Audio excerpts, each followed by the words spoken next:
Hello, guys. How are you?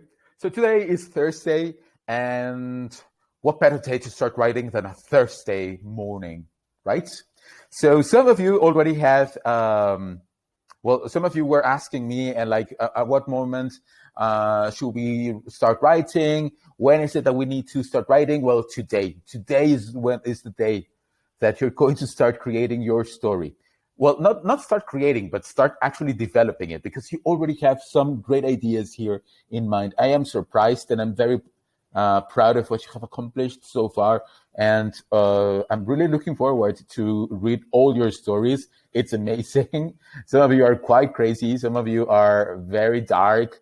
Some of your stories, not you, but your stories. And so I'm really looking forward to read that. And I hope that you enjoy this process, right? Let's move there. Let's go to here. We already have explained all these things. And we're getting here, creating your first draft. Guys, every story has a beginning. Make your story count. This is your last project for period 4. This is the last creative thing that I'm going to ask you to do. So make it memorable, effective, powerful, appealing. Memorable, effective, powerful, and appealing. How will you do that? Well, I'm going to give you some tips here to accomplish that. Start strong. Start strong with your story. You can use, please, I beg you, use one of the following strategies. I'm going to give you 3 strategies. Pick one for your short story. The first strategy is begin with dialogue. In Wicked, here I have it, Wicked by Gregory Maguire. Gregory Maguire starts this book with the following line. From the crumpled bed, the wife said, I think today's the day. Look how low I've gone. So we have this character speaking, expressing something essential. A baby is going to born. It's going to be born. So this baby is coming, and we have the mother speaking, okay? That was what Gregory Maguire in Wicked decided to do. So you can do that. Make your character speak. It's interesting. It's quite attractive to have that, okay? It sort of expresses an idea, and if that idea is strong enough, it can be a good way to hook your reader.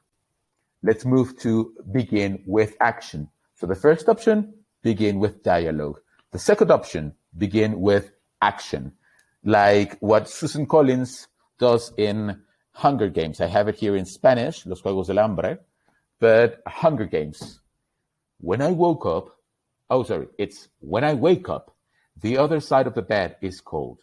My fingers stretch out, seeking Prim's warmth, but finding only the rough canvas cover of the mattress. Susan Collins, Hunger Games. So there's action. The character is already doing something, and that sort of springs the action and triggers whatever is going to happen next. It's like a set of situations, and it's a chain that won't stop, okay? So you can also pick this path, okay? Start with action. Notice how in this example here, you have a first-person narration. It's the character who's narrating what's happening to her. And you also have a present. It's narrated in present as the moment. It's interesting because it makes the situation occur the moment the reader starts reading it.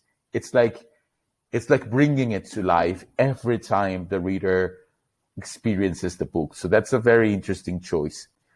Different from, this is also in present, but here we don't have a first-person narration. Most probably what Gregory Maguire did was a third-person omniscient narrator.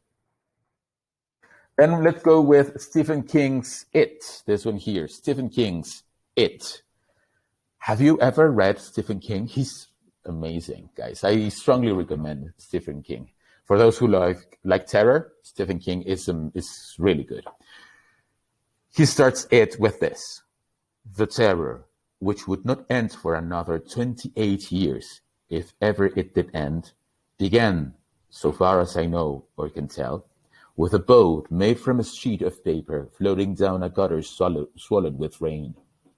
So there's a description full of sound, full of images. There's a strong image, like a very clear image of what is taking place. We know that there's rain. We know that there's paper. We know that there's water. We know that there's a horror. We can see the gray panorama of what is happening there, and we can feel it through a description. So 3 paths: dialogue, action, or imagery, a description, a strong description, right? You pick one, but pick one. And building the action. Okay, I've already started writing. I already know how it's going to take place.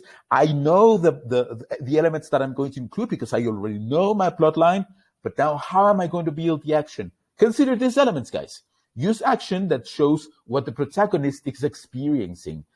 Focus on that. What is this person feeling? How is it that whatever is happening to them is affecting their well-being or their security or their feelings? Okay, what is their opinion about what is happening? Use natural sounding dialogue. Sometimes that's difficult, guys. And what is it that I suggest? Say it yourselves. And if it doesn't sound natural, if it doesn't sound like something a normal person would say, then change it. Perhaps you need less words. Perhaps you need something a bit more urban, a little bit less formal, something a bit more natural. So try not to sound like a book. Try to sound like a normal, common person, all right? Make your characters relatable. Include sensory details that talk about the sense of sight, smell, taste. Describe noises. There's one of you who's gonna use a deaf character, for example. Excellent. Go for that. But then also describe the sound of silence and how that silence becomes pressure and how that pressure is fear. Intensify the conflict as the character approaches to the climax. So the climax is the moment of no return. Remember that. Climax is the moment of no return. So intensify the action. Really push your character to get to that moment when they have no other choice but to choose something. And then that is going to impact everything that they have thought before. And there's going to have a resolution. The resolution is going to come. And how is that going to affect them? How is that going to impact them? Consider that. I hope that you enjoy this writing and that you have fun while doing it, and that,